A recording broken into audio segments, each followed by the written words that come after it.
फडणवीस सावजीसारखे तिखट आणि संत्र्यासारखे गोड आहेत. एका कार्यक्रमात शिंदेंकडून फडणवीसांवर कौतुकाचा वर्षाव आहे. शिंदेंच्या कौतुकावर रोहित पवार यांनी टीका केली आहे. लव्ह अँड हेट रिलेशन हे स्वार्थापोटी आहे असं ते म्हणतात.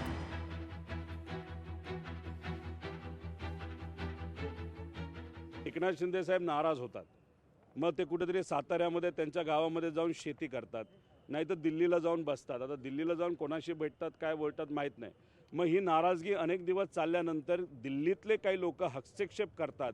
मग त्याच्यामध्ये मांडवली होते, चर्चा होते, सीटमध्ये पुढं मागे त्या ठिकाणी होतं तिकिटाच्या बाबतीत. आणि मग हे सगळं झाल्यानंतर परत हे लोक प्रेमात पडतात. म्हणजे लव्ह अँड हेट रिलेशनशिप आहे, पण ती स्वार्थापोटी आहे.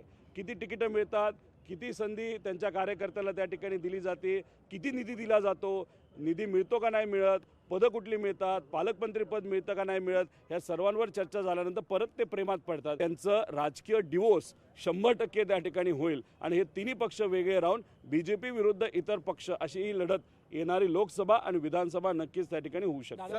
मला वाटतं रोहित पवार एवढे मोठे नेते नाहीत की त्यांचं भाकीत किंवा त्यांचं वक्तव्य एवढं त्या ठिकाणी गांभीर्यानं घ्यावं किंवा त्याला काही तर्क असेल असं मला वाटत नाही.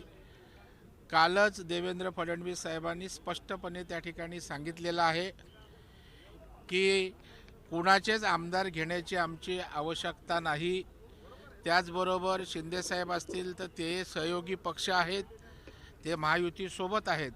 आणि ज्या गोष्टीचा स्वयंस्पष्ट अशा प्रकारचा खुलासा झाला आहे त्याच्यावर त्या ठिकाणी वाकडे तिकडे भाष्य करून चर्चेत राहण्याचा केविलवाना प्रयत्न रोहित पवार यांचा आहे. आम्ही आणि शिवसेना हे नॅचरल आमची युती आहे. हिंदुत्वाच्या विषयाला घेऊन युती आहे, देशाच्या विकासाला घेऊन युती आहे, मोदीजींच्या नेतृत्वाला घेऊन आमची युती आहे.